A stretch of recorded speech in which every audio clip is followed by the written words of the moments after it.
wanita cantik jadi biduan. Biru sedak cari alam. Selamat datang tuan dan tuan. Semoga acara ini bermanfaat. Assalamualaikum warahmatullahi wabarakatuh.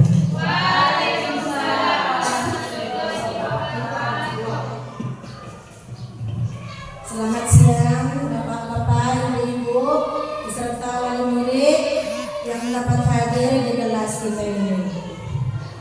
Pertama-tama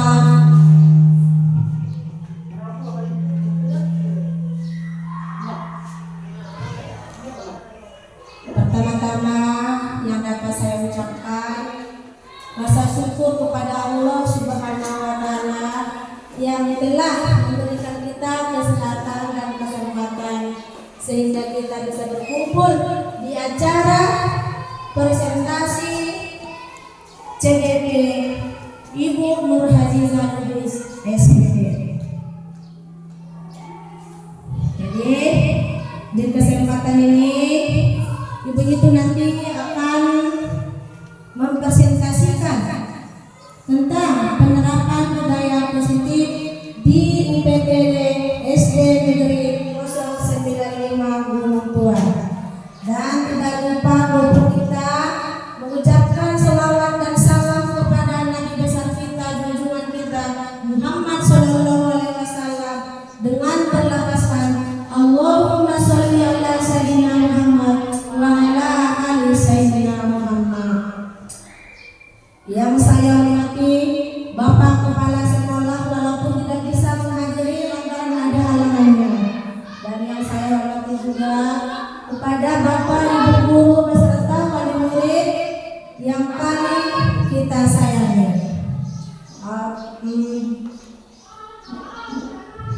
Di pagi di siang hari ini kita akan melanjutkan penerapan budaya positif yang dibawakan oleh Ibu Nur Hajizah bagi kita sendiri memberikan apa nanti masukan kita tolong bagi tahu nanti sama Ibu Nur Hajizah Lubis SPD. Jadi di sini saya mohon izin menjadi moderator untuk menyampaikan penyusunan acara yang kita Ibu Hajizah bawakan. Yang pertama itu kata sambutan dari Bapak Kepala Sekolah, terus yang kedua peserta CGP Ibu Nur Hajizah Lubis SPD. Jadi lantaran Bapak Kepala tidak bisa menghadiri presentasi kita ini, jadi kita melaju ke langkah yang kedua, yaitu langsung kita ke presentasi yang dibawakan Ibu Nur Hajizah Lubis SPD kepada Ibu tersebut. Persilakan dengan segala hormat.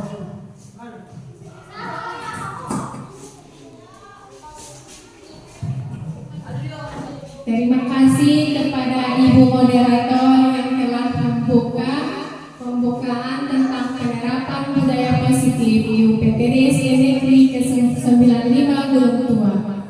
Di sini terima kasih kepada Bapak dan Ibu guru yang telah hadir pada siang hari ini. Pertama, marilah kita mengucapkan puji syukur kita panjatkan kehadirat Allah Subhanahu wa Ta'ala yang telah memberikan kita kesehatan dan kesempatan sehingga kita bisa berkumpul di ruangan yang berbahagia ini dalam rangka penerapan budaya positif di UPTD SD Negeri 095 Gunung Tua. Sebelum kita memulai, lebih baik kita ice breaking dulu ya Bapak Ibu. Tujuan ice breaking ini supaya pikiran kita lebih fresh dan lebih semangat. Ayo Bapak Ibu, kita berdiri.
Di sini saya akan memaparkan tentang penerapan budaya positif di UPTD SD Negeri 095 Gunung Tua.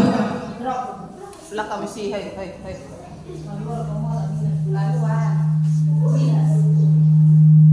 Budaya positif merupakan perwujudan dari nilai-nilai atau keyakinan universal yang diterapkan di sekolah. Budaya positif dapat mendorong peserta didik untuk mampu berpikir, bertindak, dan mencipta sebagai proses memerdekakan dirinya sehingga peserta didik mampu mandiri dan bertanggung jawab. Konsep inti budaya positif terdiri dari beberapa bagian. Yang pertama, pembelajaran dengan paradigma baru. 2. Disiplin positif. 3. Motivasi perilaku manusia. 4. Kebutuhan dasar manusia. 5. Posisi kontrol guru. 6. Keyakinan kelas. Dan 7. Segitiga restitusi. Pembelajaran dengan paradigma baru. Pembelajaran dengan paradigma baru merupakan pembelajaran yang dirancang berdasarkan prinsip pembelajaran berdiferensiasi sehingga para peserta didik belajar sesuai kebutuhannya berdasarkan tahap perkembangan sesuai teori psikologi Motren untuk mewujudkan profil Pancasila. Di sini Bapak Ibu, saya ingin bertanya, profil Pancasila itu ada apa saja Bapak Ibu? Ada yang ingin memaparkan? Atau sama-sama kita paparkan saja Bapak Ibu? Oke, profil Pancasila itu kan ada beriman dan bertakwa kepada Tuhan Yang Esa. Apalagi Bapak? Mandiri, Iya betul Bapak. inovasi, Betul. Ada mandiri. Profil Pancasila beriman dan bertakwa pada Tuhan Yang Esa dan berakhlak mulia, berkebinekaan global, gotong royong mandiri, kreatif dan bernalar kritis. Ya kan Bapak Ibu? Oke, kita lanjut ya Bapak Ibu. 2. Disiplin positif. Disiplin positif adalah pembiasaan yang hal yang baik mencakup sikap atau perilaku maupun tutur kata oleh seluruh warga di sekolah, terutama bagi peserta didik agar dapat berkembang menjadi pribadi yang kritis, mandiri, dan bertanggung jawab. Sebagai pendidik, tujuan kita adalah menciptakan peserta didik memiliki prinsip diri sehingga mereka berperilaku mengacu kepada nilai-nilai kebajikan universal dan memiliki motivasi dalam diri menuju perubahan perilaku ke arah yang lebih baik. Kalau kita ingat-ingat Bapak Ibu, budaya positif itu apa di pikiran Bapak Ibu sekalian? Pastikan ada di pikiran kita bagaimana itu budaya positif itu. Kalau misalnya di sekolah, budaya positif itu apa saja Bapak Ibu? Ada yang bisa memaparkan Bapak Ibu?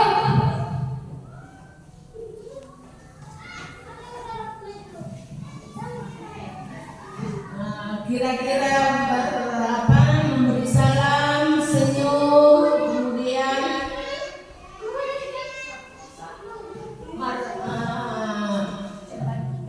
cepat datang ke sekolah, cepat maksudnya cepat waktu datang dan pulang.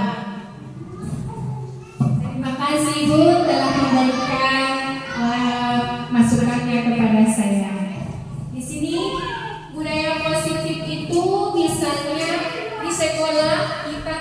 waktu ya Bapak Ibu. Terus di sekolah juga kita harus membudayakan 5S, yaitu senyum, salam, sapa, sopan dan santun. Ya Bapak Ibu. Lanjut ya Bapak Ibu. 3. Motivasi perilaku manusia. Ada 3 alasan motivasi perilaku manusia, yaitu 1. Untuk menghindari ketidaknyamanan atau hukuman. 2. Untuk mendapatkan imbalan atau penghargaan dari orang lain. 3. Untuk menjadi orang yang mereka inginkan dan menghargai diri sendiri dengan nilai-nilai yang mereka percaya. 4. Kebutuhan dasar manusia. Kebutuhan dasar manusia merupakan sesuatu yang kita lakukan untuk mendapatkan apa yang kita inginkan. Seluruh tindakan yang kita lakukan memiliki tujuan.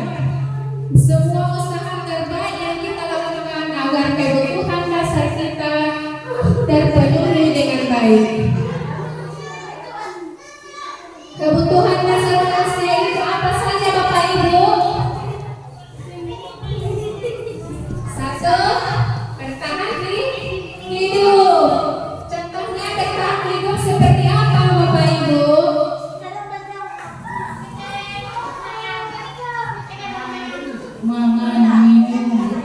Ya betul Ibu. Bertahan hidup berarti kita makan dan hidup. Jadi kalau tidak ada makan, bagaimana untuk bertahan hidup? Ya kan Bapak Ibu? Ya betul. Di sini juga kita memerlukan pakaian, tempat tinggal, keamanan dan kesehatan.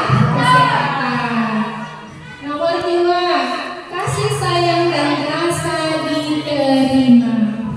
Bagaimana itu kasih sayang dan rasa diterima? Berarti ada rasa kasih sayang dari orang tua atau dari teman. Kasih sayang ini dan rasa diterima diperdulikan, berbagi, kerjasama dan menjadi bagian dalam kelompok. 3. Penguasaan. Di sini maksudnya penguasaan berarti ada harga diri, keinginan untuk dianggap dan memimpin, berprestasi, diakui dan didengar. Jadi kalau ingin menguasai suatu wilayah berarti kita harus berpendidikan dan juga harus berprestasi. Jadi Bapak Ibu, kalau memang mau menguasai, kalau tidak akal dan pikiran tidak akan bisa. 4. Kebebasan. Di sini maksudnya kebutuhan manusia itu kita bisa merasa kebebasan. Yaitu maksudnya di sini mandiri, memiliki pilihan, mencoba hal baru dan mampu mengendalikan arah dirinya. Di sini saya mau bertanya ya Bapak Ibu, mengendalikan arah dirinya. Siapakah yang mengendalikan Bapak Ibu guru sekalian? Diri sendiri. Apa Ibu? Diri sendiri. Iya betul Ibu. Jadi yang harus mengendalikan diri kita yaitu diri kita sendiri. Apakah kamu mau Bapak Ibu diarahkan orang yang tidak berprestasi atau tidak memiliki ilmu sama sekali? Tidak. Jadi diri kita adalah penentu hidup kita. Betul kan Bapak Ibu? Nomor 5, kesenangan.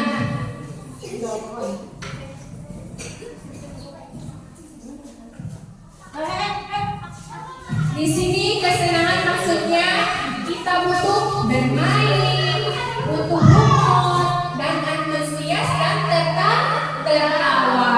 Kalau kita di sini senang bermain dan tertawa, justru pikiran kita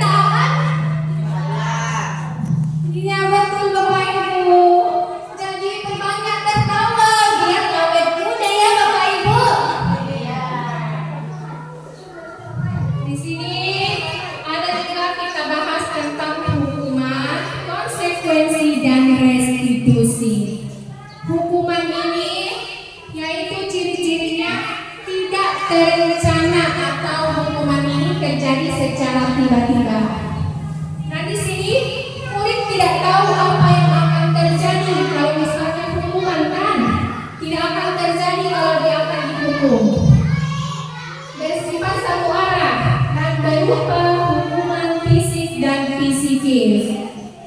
Konsekuensi. Di sini ciri-cirinya terencana atau disepakati sesuai peraturan. Murid tetap dibuat tidak nyaman dan sikap guru selalu memonitor guru. Restitusi. Proses menciptakan kondisi bagi murid untuk memperbaiki kesalahan dan proses kolaboratif yang mengajarkan murid untuk mencari solusi sendiri. Jadi Bapak Ibu, kalau misalnya ada anak kita di kelas mendapat sebuah hukuman, jangan langsung dipukul, jangan langsung dieksekusi. Sekarang tanya dulu kepada anak kita, apa yang diperbuatnya, kenapa dia memperbuat itu. Jadi kita sebagai guru harus membuat restitusi, yaitu mengajarkan murid untuk mencari solusi sendiri. 5. Posisi kontrol guru. Posisi kontrol guru ini, 1. Bisa sebagai penghukum, bisa membuat merasa bersalah, bisa kita sebagai guru menjadi teman, dan bisa juga kita sebagai pemantau dan sebagai manajer. Saya ingin bertanya ya Bapak Ibu, di sekolah ini Bapak Ibu sudah posisi kontrol apa yang Ibu lakukan di dalam kelas? Apakah dia sudah bisa jadi teman, bisa sebagai penghukum, dan bisa sebagai pemantau, penguat rasa bersalah, dan sebagai manajer? Di sini saya ingin mengetahui posisi kontrol mana yang Ibu lakukan di dalam kelas. Boleh kan Bapak Ibu? Boleh. Terima kasih.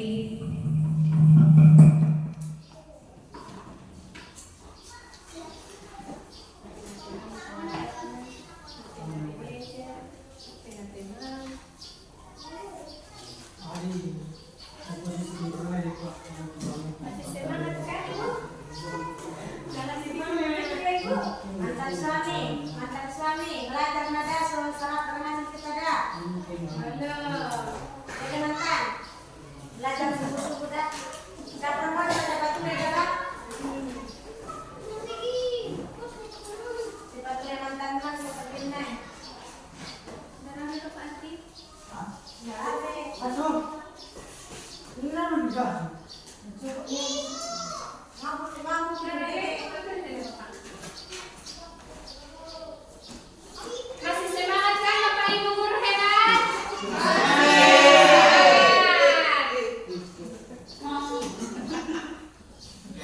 Semangat kan Bapak Ibu?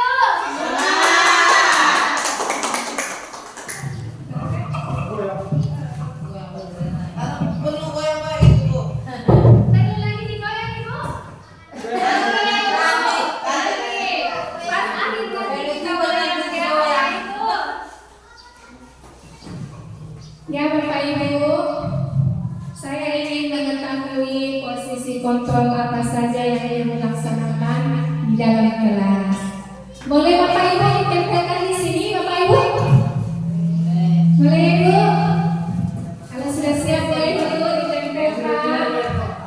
Bikin namanya ya Ibu? Bikin namanya ya Ibu?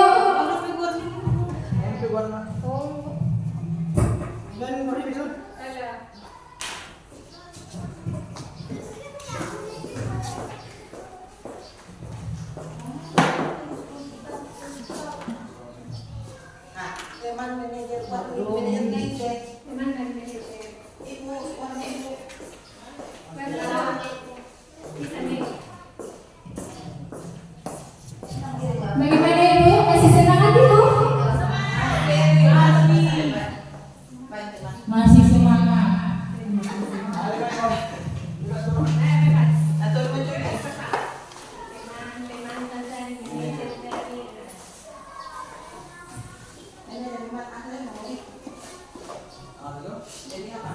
Lagi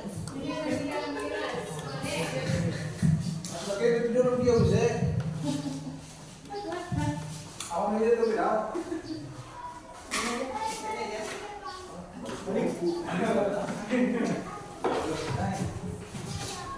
Terima kasih ya Bapak Ibu. Kira-kira di sini Bapak Ibu ada yang mau ingin membacakan tentang solusinya tentang posisi kontrol apa saja yang dipakai oleh Bapak Ibu di sini. Kira-kira Pak Rahmat bisa Pak membacanya? Bisa. Terima kasih kepada Ibu yang telah memberikan waktu untuk menyampaikan. Di sini kita telah mengenal posisi kontrol masing-masing. Di sini saya akan bacakannya. Pertama itu ada teman dan manajer. Dan yang kedua ada teman dari Ibu Husni. Dan yang ketiga itu sama juga teman dari Ibu Fatimah. Yang keempat itu sama juga teman. Dan yang kelima ada dari yang pertama teman dan manajer. Dan yang keenam sama-sama juga teman dari saudari Anti. Dan yang ketujuh juga sama juga teman. Dan yang ke-8 itu teman dari Bapak kita, Bapak Ardiansyah. Berarti bisa kita simpulkan di sini di aula pengajaran materi di mana membuat para murid itu adalah teman. Posisi kontrolnya kita sebagai guru. Terima kasih. Assalamualaikum warahmatullahi wabarakatuh. Terima kasih Bapak telah membacakan posisi kontrol teman kita. Yaitu di sini misalnya ada Ibu Husni. Ibu itu membuat selama ini posisi kontrolnya itu sebagai teman. Jadi sangat bagus sekali ya Bapak Ibu. Kita menganggap peserta didik kita atau anak murid kita menganggap teman. Kita harus saling menyayangi. Jadi kalau anak kita ada bermasalah, jangan langsung dibentak atau dipukul. Tidak boleh ya Bapak Ibu. Kasih dulu perhatian kepada anak-anak didik kita. Di sini ada contohnya Adi yang terlambat hadir di sekolah. Posisi kontrol yang pertama yaitu sebagai pempekung. Di sini ciri-cirinya nada suara tinggi, bahasa tubuhnya matanya melotot Bapak Ibu, dan jari menunjuk-nunjuk dan menghakik. Contohnya di sini, terlambat lagi, pasti terlambat lagi, selalu datang terlambat, kapan bisa datang tepat waktu. Dan di sini gurunya menanyakan itu kepada siswa yang terlambat yaitu si Adi. Sekarang tanyakan kepada diri Anda masing-masing. Bagaimana perasaan murid bila guru berbicara seperti itu pada saat muridnya datang terlambat? Di sini pasti hasilnya kemungkinan murid marah dan mendendam atau bersifat agresif. Bisa jadi sesudah kembali duduk, murid tersebut akan mencoret-coret bukunya atau meja tulisnya. Lebih buruk lagi, sekolah murid melihat motor atau mobil Bapak Ibu guru akan menggores keadaan tersebut dengan paku. Jadi di sini Bapak Ibu bisa jadi nanti kalau dia sudah lulus dari sekolah ini akan menimbulkan rasa dendam kepada Bapak Ibu. Contoh yang kedua, posisi kontrolnya itu membuat merasa bersalah. Di sini contohnya, ciri-cirinya nada suaranya memelas, halus, sedih, bahasa tubuhnya merapat pada anak dan lesu. Contohnya, Adi, kamu ini bagaimana ya? Kamu sudah berjanji dengan ibu, tidak akan terlambat lagi. Kamu kenapa ya? Senang sekali mengecewakan ibu. Ibu benar-benar kecewa sekali. Jadi di sini bagaimana Bagaimana perasaan murid bila ditegur seperti itu? Hasilnya mungkin murid akan merasa bersalah dalam mengecewakan bapak ibu gurunya. Mungkin akan merasa menjadi orang yang lebih gagal dan tidak sanggup membahagiakan orang lain. Kadangkala sikap seperti ini lebih berbahaya dari sikap penghukum karena emosi akan tertanam rapat di dalam. Murid menahan perasaannya, tidak seperti murid dalam dengan guru penghukum, di mana murid bisa menumpahkan amarahnya walaupun dengan cara negatif. Murid terkadang seperti inilah yang tiba-tiba meletus amarahnya dan bisa menyakiti diri sendiri atau orang lain. Jadi lebih baik lagi penghukum daripada membuat merasa bersalah, Bapak Ibu. Di sini lebih hebat nanti dendam si anak kepada kita, kepada Bapak Ibu guru. Posisi kontrol sebagai teman. Nada suaranya yaitu karena akrab dan bercanda. Bahasa tubuhnya merapat pada murid, mata dan senyum jenaka. Contohnya di sini, Adi, ayolah, bagaimana sih kamu? Kemarin kamu sudah janji sama ibu bukan? Kenapa kamu terlambat lagi? Sambil tertawa ringan, mimik wajah dari seorang guru tersebut kepada anaknya. Ya sudah, tidak apa-apa. Duduk sana, nanti ibu bantu. Kamu ini sambil tersenyum. Di sini, bagaimana perasaan murid dengan sikap seperti ini? Jadi mungkin hasilnya murid akan merasa senang dan akrab dengan guru. Ini termasuk dampak positif yang hanya sisi negatifnya murid menjadi tergantung pada guru tersebut. Bila ada masalah, dia merasa bisa mengandalkan ibu guru atau bapak guru untuk membantunya. Akibat lain dari posisi teman, Adi hanya akan berbuat sesuatu bila yang menyuruh adalah guru tersebut, dan belum tentu berlaku yang sama dengan guru atau orang lain. Jadi anak ini nanti cuma hanya mendengar si ibu tersebut atau si bapak tersebut yang sebagai kontrol gurunya itu sebagai teman. Dan di sini posisi kontrolnya itu sebagai pemantau. Nada suara datar, bahasa tubuh formal, dan contohnya di sini, Adik, tahukah kamu jam berapa kita memulai pelajaran? Atau si Adik, tahu Pak, kamu terlambat 15 menit. Apakah kamu sudah mengerti konsekuensi yang harus dilakukan bila terlambat?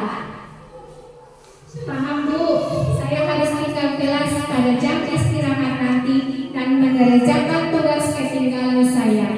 Dan Bapak Ibu akan mengatakan, ya benar, nanti pada saat jam istirahat, kamu harus tinggal di kelas untuk menyelesaikan tugas yang tertinggal tadi. Ibu tunggu. Di sini, bagaimana perasaan murid diperlakukan seperti itu?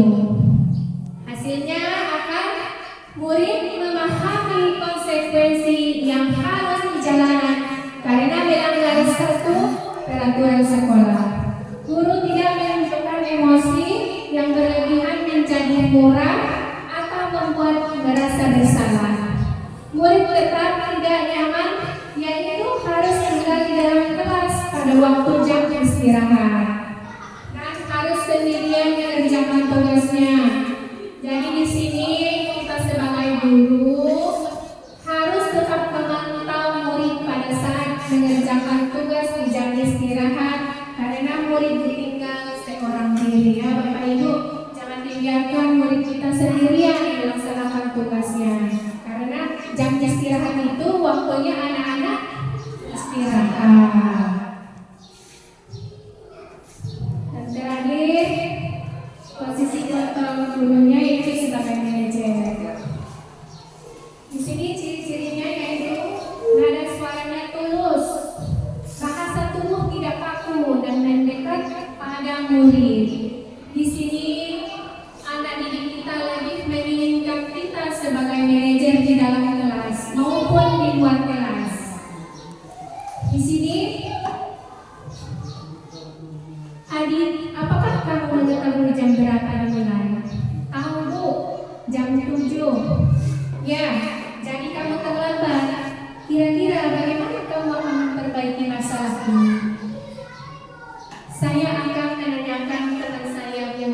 untuk mengajar tugas yang tertinggal.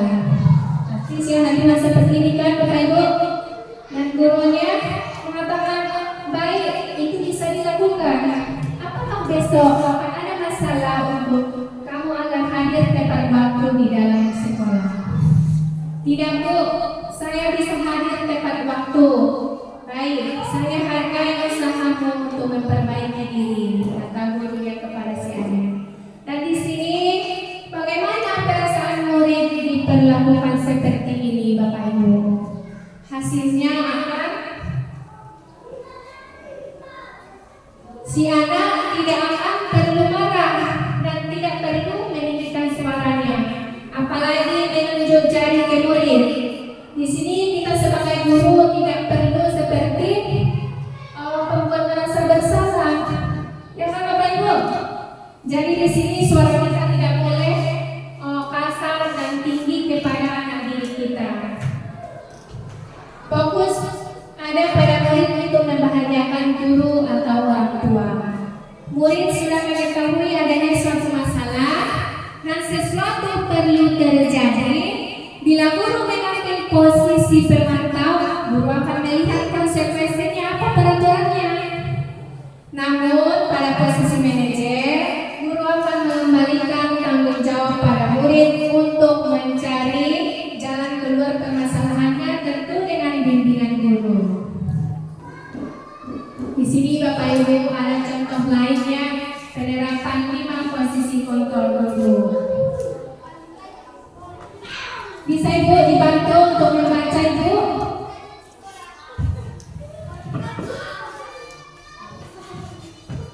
Kasus murid tidak mengerjakan tugas yang diberikan guru. Penghukum berdiri dengan sebelah kaki di depan kelas, kemudian membuat merasa bersalah. Sekian kali ibu sudah ingin ingatkan, kamu senang ya melihat ibu terus menerus bertindak seperti ini. Contoh lain penerapan 5 posisi kontrol guru. Kasus murid tidak mengerjakan tugas yang diberikan guru. Teman, ayo dong kamu kerjakan tugas kamu. Sudah selesai, kita main games. Pemantau, kamu sudah melakukan kesalahan dan sudah mengetahui konsekuensinya. Sekarang selesaikan dan segera kumpulkan. Terima kasih ya Ibu sudah membacakan tentang kasus murid tidak mengerjakan tugas yang diberikan guru. Jadi posisi kontrol kita ini sebagai penghukum, pasti kita mengatakan kepada anak didik tersebut berdiri dengan sebelah kaki di depan kelas. Pasti seperti itu kan Pak Ibu? Posisi kontrol yang terbaik untuk membuat merasa bersalah. Sekian kali ibu sudah diingatkan, kamu senang ya melihat ibu terus-terusan tertindak seperti ini. Nah, sebagai teman, sambil merangkul anak didik kita lihat seperti ini. Ayo dong kamu kerjakan tugasnya. Nanti kalau sudah selesai kita main games. Dan posisi kontrol sebagai pemantau, kamu sudah melakukan kesalahan, sudah mengetahui konsekuensinya. Sekarang selesaikan dan segera kumpulkan. Dan yang terakhir, kasus murid tidak mengerjakan tugas yang diberikan guru, posisi kontrol sebagai manajer, yaitu di sini, apakah kamu tahu kesalahanmu? Pasti Bapak Ibu bilangnya seperti ini kepada anak didik kita kan Bapak Ibu? Apa kamu tahu kesalahanmu? Keyakinan sekolah apa yang kamu langgar? Dan apa yang akan kamu lakukan untuk menyelesaikannya?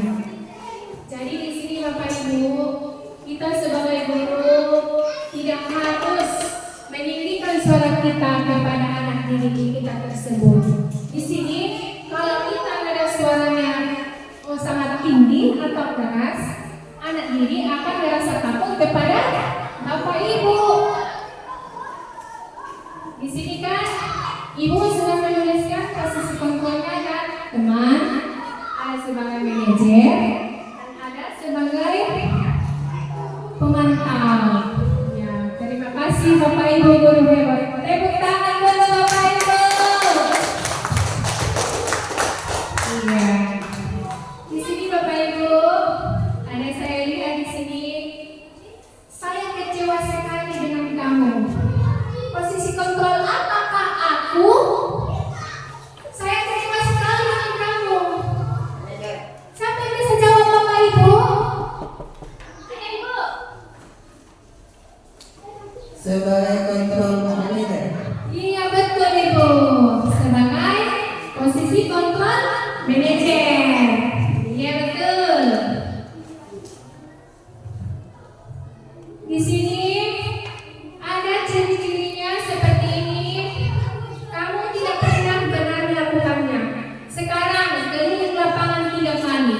Di sini posisi kontrol apakah aku? Apa Ibu? Penghukum. Iya betul Ibu, penghukum. Ini ada satu lagi ya Ibu. Posisi kontrol apakah aku? Kira-kira bagaimana kamu akan memperbaiki masalah ini? Posisi kontrol manajer. Iya betul Bapak. Sebagai manajernya Bapak. Sekarang posisi kontrol apakah aku? Ayolah lakukan demi Bapak Ibu guru. Posisi apa kontrol apa di sini Bapak Ibu? Apa Ibu? Teman. Iya betul Ibu. Posisi kontrol sebagai teman. Oh, ada satu lagi ya. Posisi kontrol apakah aku? Kamu terlambat 15 menit. Apakah kamu sudah mengerti konsekuensi yang dilakukan bila terlambat? Di sini posisi kontrol apa yang kita gunakan? Pemantau. Iya, betul. Terima kasih Bapak Ibu guru hebat. Masih semangat kan Bapak Ibu? Semangat. Di sini kita mendengar saja ya Bapak Ibu. Di fokus kita tidak ada Bapak Ibu. Jadi kita hanya mendengar suaranya saja.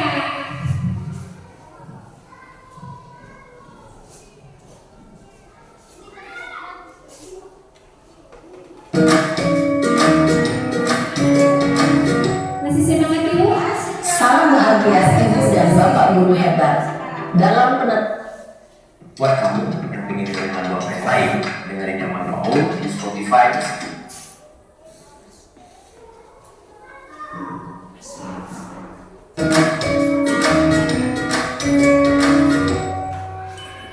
Salam bahagia Ibu dan Bapak Guru hebat.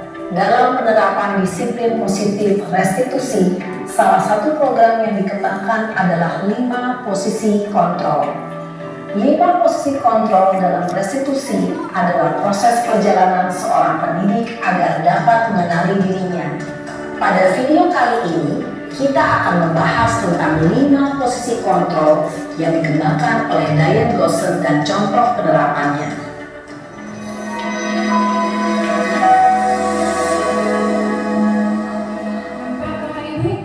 5 posisi kontrol itu adalah 1. Posisi penghukum, 2. Posisi pembuat merasa bersalah, 3. Posisi teman, 4. Posisi pemantau atau monitor, dan 5. Posisi manajer. Untuk lebih memahami kelima posisi tersebut, mari kita saksikan kasus Naren yang terlambat hadir 20 menit di sekolah dan melihat bagaimana kelima posisi kontrol dalam menghadapi masalah tersebut.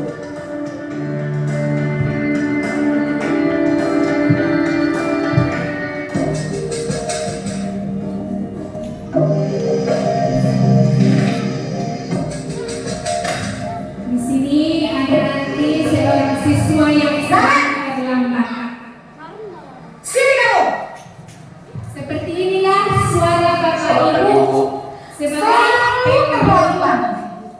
Kamu deh pasti terlambat. Maaf Bu, saya Apa?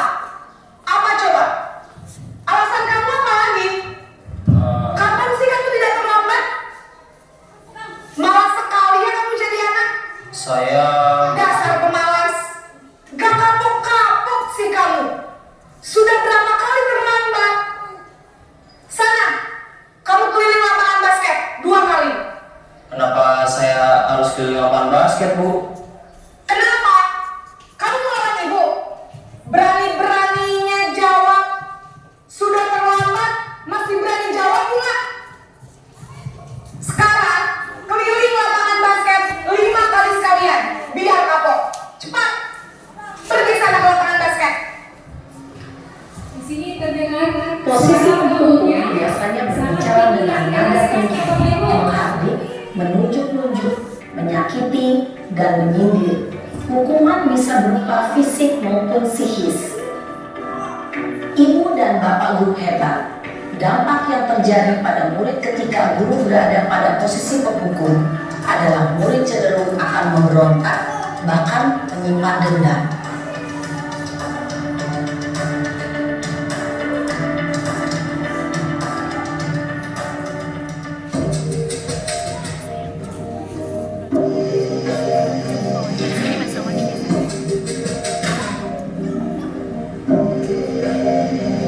Naren!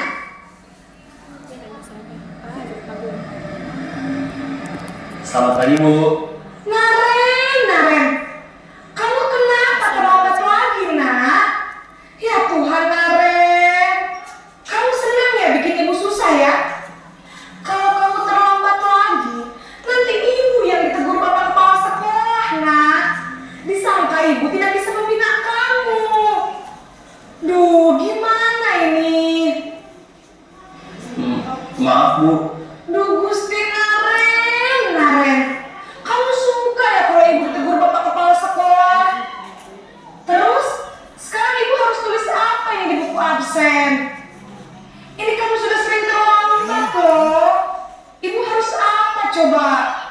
maaf Bu, maaf sekali. Ya sudah, lain kali jangan bikin ibu susah lagi ya nak ya. Ibu tidak akan kuat lagi kalau kamu begini terus. Bisa jantungan kalau ibu ditegur bapak kepala sekolah. Sana cepat ke kelas. Maaf ya Bu, maaf sekali. Posisi pembuat rasa bersalah berbicara dengan nada tenang, cenderung lembut.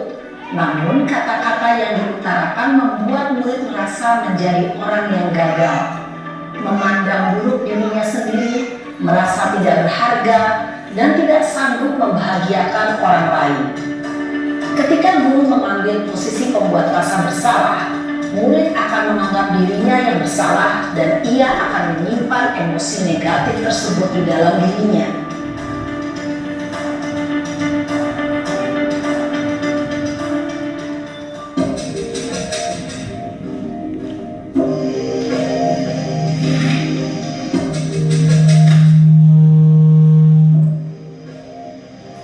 Naren!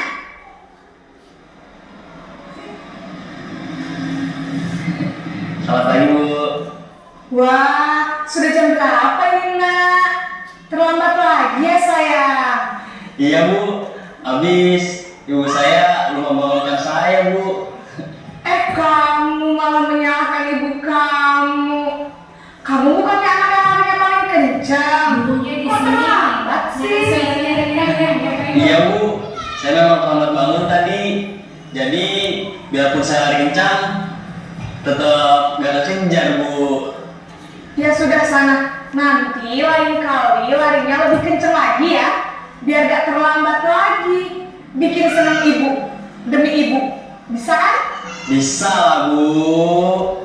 Ya sudah sana masuk kelas. Ibu beresin urusan absen kamu. Kamu ini ada-ada saja. Dalam posisi tenang, guru berbicara dengan nada suara ramah, akrab, cenderung bersenda gurau untuk menjaga suasana tetap santai. Murid akan merasa senang, aman, dan akrab dengan guru. identitas yang tercipta adalah identitas sukses atau berhasil. Namun, perlu diingat, karena ini masih dorongan eksternal, maka ada faktor ketergantungan dari murid kepada orang tertentu.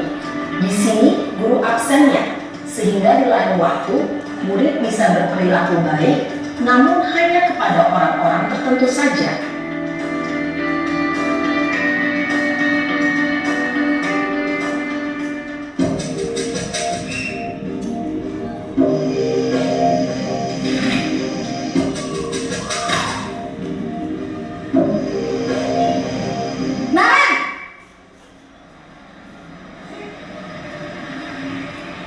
Selamat pagi, Bu. Naren, apa peraturan sekolah kita tentang jam berapa kita harus masuk sekolah, Nak? Kita harus di sekolah jam 7, Bu. Iya betul, sekarang sudah jam 7.20. Naren sudah tahu konsekuensinya jika terlambat hadir. Paham, Bu. Saya harus tinggal kelas pas jam istirahat selama 20 menit. Iya benar, konsekuensinya demikian. Jadi nanti jam 9.30 pas istirahat, kamu harus tinggal di kelas, kerjakan tugas tambahan untuk ketertinggalan kamu, ya? Baik, Bu.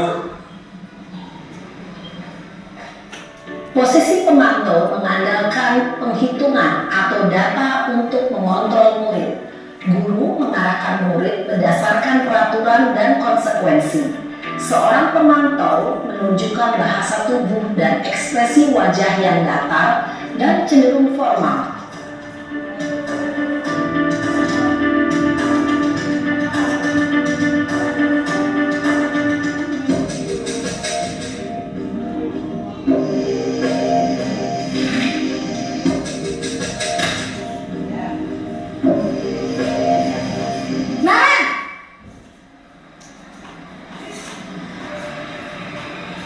Selamat pagi, Bu.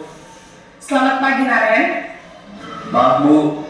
Saya terlambat. Iya, sekolah masuknya jam 7, sekarang sudah jam 7.20. Jadi sekarang bagaimana ini, Naren? Maaf, Bu. Saya lupa setel alarm saya semalam. Baiklah, menurut kamu, keyakinan sekolah yang mana yang perlu kamu tingkatkan? Menghargai diri sendiri dan orang lain mungkin, ya, Bu. Setuju. Jadi, apakah Naren meyakini prinsip saling menghormati tersebut? Iya, Bu. Saya meyakininya. Apakah Naren bersedia memperbaiki masalah keterlambatan ini? Bersedia, Bu. Bagaimana kamu akan perbaiki masalah keterlambatan ini? Saya akan coba untuk tidak lupa menyetel alarm saya, Bu. Baik, kalau Naren lupa menyetel alarm di rumah, ada orang yang kira-kira bisa bantu mengingatkan tidak? Ada, Bu. Kakak saya, Kak Emma. Ada lagi selain Kak Emma? Selain Kak Emma, ada ibu saya. Baik, jadi yang mengingatkan Naren adalah Kak Emma dan ibu kamu, ya? Kira-kira akan mulai start alarm kapan nih, Naren? Setelah pulang sekolah, akan segera saya lakukan. Baik, jadi Naren akan setel alarm untuk bangun besok pagi dan akan diingatkan oleh kakak dan ibunda Naren, ya? Ada lagi yang mungkin perlu dilakukan, Naren? Agar tidak terlambat bangun lagi. Tidak ada, Bu. Baik, Naren. Terima kasih untuk kerjasama kamu. Sekarang kamu perlu kembali ke kelas untuk belajar. Baik, Bu. Terima kasih. Posisi manajer adalah posisi kontrol yang disarankan untuk membimbing murid memiliki sikap disiplin yang positif, yaitu murid yang mandiri, bertanggung jawab, dan dapat memecahkan masalah. Tujuan dari posisi ini adalah agar murid dapat berefleksi atas tindakannya. Guru akan dengan tulus memberikan pertanyaan-pertanyaan bermakna, sehingga membuat murid dapat belajar dari kesalahannya dan mencari sebuah solusi untuk menyelesaikannya. Ibu dan Bapak guru hebat, setelah mengamati adegan kelima posisi kontrol tadi, kira-kira posisi mana yang paling ideal? Posisi mana yang dapat menunjang motivasi intrinsik murid? Ya, tentu posisi manajer. Posisi ini memang posisi ideal yang ingin dituju setiap pendidik. Pada posisi inilah, guru dapat menerapkan disiplin positif yang berpihak pada murid, yang memerdekakan murid. Perjalanan seorang pendidik tentunya tidak mudah untuk sampai pada posisi seorang manajer. Namun, tujuan kita pasti, yaitu menciptakan murid-murid yang mandiri, merdeka, dan bertanggung jawab. Semoga penggambaran 5 posisi kontrol yang telah diperlihatkan ini dapat menjadi ajang refleksi bagi kita semua, agar dapat terus mengasah dan menerapkan disiplin positif yang memerdekakan murid. Mari terus berlatih dan bersemangat. Selamat menerapkan. Salam dan bahagia Ibu dan Bapak Guru hebat.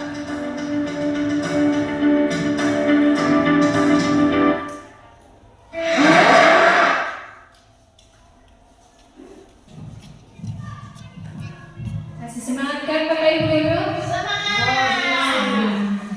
Bapak Ibu Guru hebat yang ada di ruangan yang berbahagia ini, saya ingin mengetahui bagaimana reaksi Bapak Ibu setelah menonton 5 posisi kontrol guru tadi. Siapa yang ingin memaparkan Bapak Ibu? Ibu kelas 6.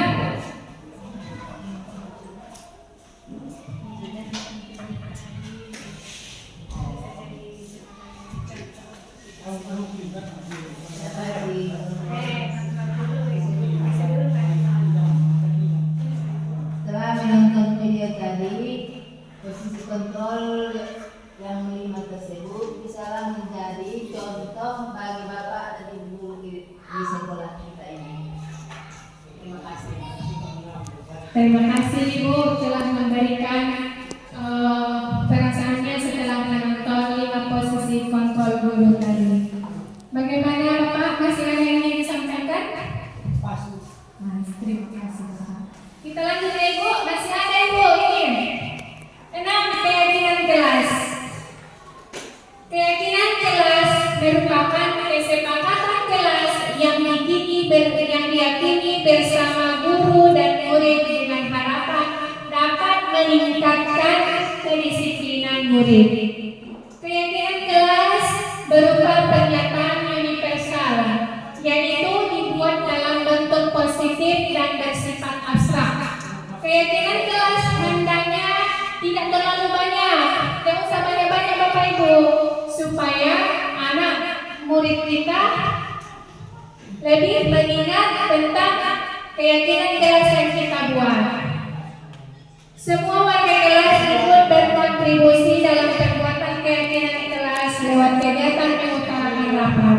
Di sini Bapak Ibu, kita bisa mengajak siswa kita untuk berkolaborasi tentang pembuatan keyakinan kelas. Misalnya Ibu, Bapak kasih aja ini post-itnya sama anak didik kita, supaya apa yang di dalam hatinya atau di pikirannya diutarakannya di dalam post-it ini Bapak Ibu, seperti yang kita buat posisi kontrol guru ini. Jadi kan kadang anak didik kita itu tidak mau berbicara bagaimana keadaannya dalam pembelajaran tersebut. Jadi Bapak Ibu, bisa kita buat dengan post-it ini biar mereka senang kan Bapak Ibu? Melihat gambarnya saja, warnanya saja, pasti murid akan tertarik, lebih bersemangat dalam pembelajarannya. Di sini keyakinan kelas itu contohnya apa saja Bapak Ibu? Bisa tepat waktu dan hadir di dalam kelas, bisa menghormati guru dan menghormati teman. Dan apa lagi Bapak Ibu? Apalagi Bapak Ibu? Tidak boleh ribut di dalam kelas, tidak boleh berkelahi, tidak usah banyak-banyak Ibu, biar murid kita lebih mengingat apa itu keyakinan kelas. 7. Segitiga restitusi. Segitiga restitusi adalah suatu proses dialog yang dijalankan guru atau orang tua agar dapat menghasilkan murid yang mandiri dan bertanggung jawab. Segitiga restitusi membantu murid memiliki tujuan. Di sini disiplin positif dan memperbaiki dirinya setelah berbuat salah.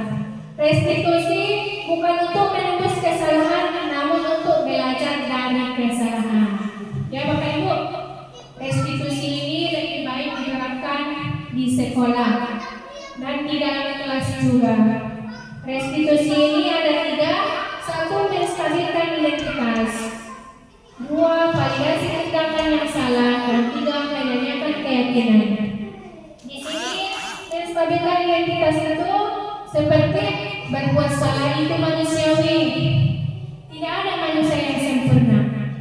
Bapak atau ibu juga pernah melakukan kesalahan seperti itu. Bapak ibu tidak tertarik mencari siapa yang salah, tetapi bapak ibu ingin mencari solusi dari permasalahan ini. Dan di sini yang terakhir, kamu berhak merasa begitu. Di sini bapak ibu kita bisa menggunakan dengan cara yang ini untuk menanyakan dan stabilkan identitas si anak tersebut. 2. Validasi tindakan yang salah. Di sini kita sebagai guru menanyakan kepada siswa, kamu pasti punya alasan mengapa melakukan hal itu. Padahal kamu bisa melakukan yang lebih buruk dari ini ya. Dan bisa juga kita bertanya kepada murid kita, kamu patut bangga pada dirimu sendiri karena kamu telah melindungi sesuatu yang penting buatmu. Berarti di sini melindungi sesuatu yang penting buatmu. Berarti ini sudah kita menguasai diri kita kan Bapak Ibu? Tidak dikuasai oleh orang lain. Ya, yang terakhir menanyakan keyakinan. Seperti keyakinan yang saya buat di kelas 4, yaitu ada tentang keyakinan kelas.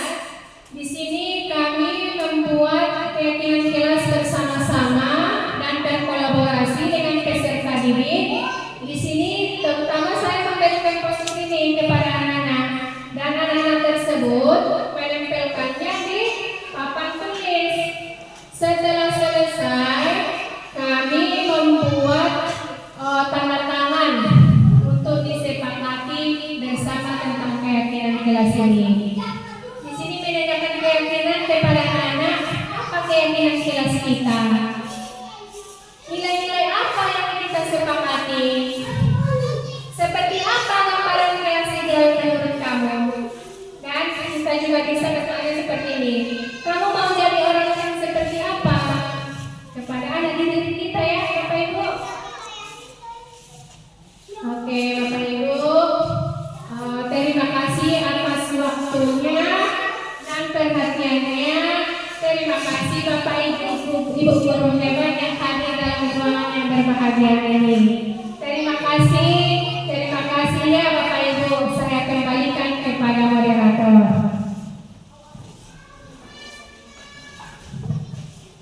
Assalamualaikum Bapak Ibu. Ada lagi yang ingin bertanya sama Ibu Nur Hajijah sebelum kita tutup? Ada lagi yang bertanya? Apa lagi? Nah, ada selagi ada orangnya. Terima kasih kepada moderator.